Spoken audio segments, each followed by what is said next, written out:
La guerre de l'Iran et l'Israël et l'Amérique. La famille, je vois beaucoup de personnes qui sont venues. Vous venez maintenant me remercier ce que j'avais dit que Général André, tu es un voyant.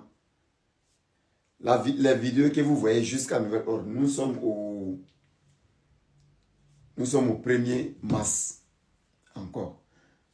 Affaire de par conflit de Liban-Israël, je n'ai pas encore parlé. Hein. Depuis cette nouvelle guerre-là, a commencé depuis ce week-end-là, je n'ai pas encore parlé. Hein.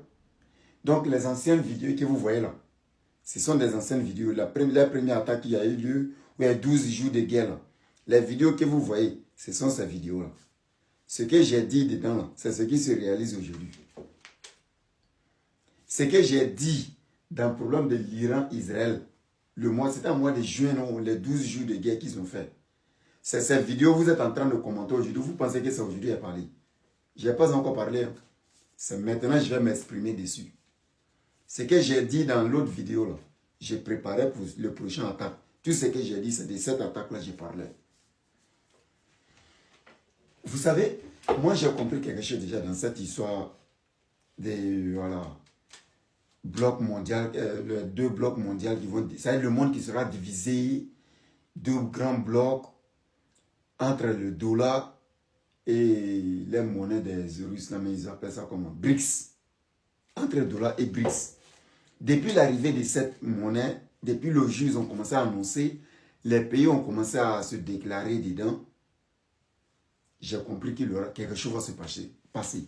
Et l'Amérique ne va pas se laisser faire. Donc, tout pays qui a décidé d'y rentrer dans BRICS sera détruit avant qu'il s'en sorte. Pourquoi? Je vous explique, je m'explique. Vous savez, la Russie existe depuis plus de 2000 ans, 2000 et quelques. Les Russes, ils ont des histoires depuis 2000 et quelques. Alors que l'Amérique existe il y a seulement 200 et quelques années. Vous voyez le cas? Entre 2000 et l'Amérique, seulement 200 ans, 270 ans. Mais les Russes, malgré qu'ils ont fait tout ça, ils ne se sont jamais levés un jour pour imposer les blocs. Malgré qu'ils avaient la force dans les temps passés, ils ne se sont jamais imposés sur tous les pays, cherchaient à gouverner les pays et cherchaient à diriger les pays. Ils sont toujours restés dans leur coin. C'est quand tu les attaques, ils t'attaquent. Mais l'Amérique qui est créée en seulement 200 ans, là, et ils ont fait quoi? Le système qu'ils ont fait, ils ont préparé l'avenir. C'est-à-dire, ils ont pris toute l'Europe pour les mettre dans les blocs qu'on appelle l'OTAN. Donc, le petit bloc qu'ils ont fait là, tous les pays du monde entier, quand tu te lèves contre l'Amérique, les blocs qu'ils ont pris là, les puissances de l'Europe là, se lèvent contre toi. Vous avez tous vu les sanctions qui ont coulé sur la Russie quand il a attaqué l'Ukraine. Dès que l'Amérique a donné feu vert, ils ont tous sanctionné. Donc, toute personne aussi qui va menacer le dollar de l'Amérique et faire la force de l'Amérique, tu es comme menace pour l'Amérique. Et l'Amérique ne va pas laisser quelques autres blocs venir s'opposer à l'OTAN. BRICS sera opposé à l'OTAN. BRICS, ce n'est pas seulement un problème de monnaie. BRICS, ça sera comme une alliance. Mais en cachette. C'est le masque, on dit BRICS. Sinon, c'était comme autre alliance. Hormis l'OTAN. Remarquez bien, toute personne, ceux qui étaient dans l'OTAN, n'étaient pas dans BRICS.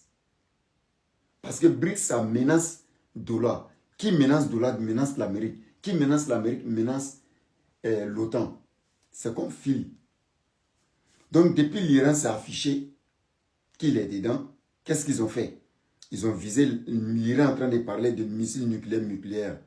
C'est-à-dire, ils vont déstabiliser l'Iran. Tous les alliés de la Russie seront déstabilisés. Ne doutez pas. Ce que les tout n'est pas encore arrivé et ils pensent que non, ça va se limiter sur l'Iran. Il dit bien, tout pays qui fait l'alliance avec la Russie sont menacés. Pourquoi? Parce que la Russie menace les intérêts de l'Amérique. Donc tu es un allié de la Russie, prépare-toi. C'est cette vidéo que j'ai faite dans l'époque et que les Burkinabés n'ont pas compris. Prenons l'exemple sur les pays Venezuela, les Cuba. Il y en a plein, plein. Les Syries, les Libyes, l'Algérie, tous ceux-là sont menacés par l'Amérique. Parce que ce sont les alliés de la Russie. Et je vous ai dit, tout pays que l'Amérique défend, la Russie n'a pas cœur de les toucher. Exemple, l'Israël. Vous dites que non, pourquoi ils n'attaquent pas Corée du Nord? Ce n'est pas la Russie qui protège Corée du Nord. Corée du Nord a déjà ses missiles nucléaires. Il faut protéger un pays qui n'a pas encore de missiles nucléaires et tu défends la personne que personne ne peut l'attaquer. C'est ça qu'on appelle défense. Sinon, tu vas aller signer un accord de défense avec quelqu'un qui a déjà ses missiles nucléaires, que personne ne peut l'attaquer. C'est inutile. La Chine, ce n'est pas la Russie qui protège la Chine. La Chine a ses missiles nucléaires. Ce n'est pas la Russie qui protège l'Inde. Ils ont leurs missiles nucléaires. La Corée du Nord, c'est la même chose. Donc, non, ça n'a pas de sens. Il faut défendre un pays qui n'a pas de missiles nucléaires. Et puis personne ne peut l'attaquer. C'est ça qu'on appelle défense. Sinon, toi, tu es un louba, moi, je suis un louba, et puis il vient, toi, tu dis qu'il va prendre toi ta défense. Alors que moi-même, toi et moi, là, si on se frappe là, je peux perdre face à toi. Tu peux perdre face à moi. Alors, c'est quelle défense qu'elle a là? Comprenez les choses. Tous les alliés de la Russie sont menacés. C'est moi, je le dis. Chacun aura son tour. C'est l'Amérique. Ils sont bêtes. Ils vont vous attaquer, vous tous. C'est tout ce que j'ai à dire.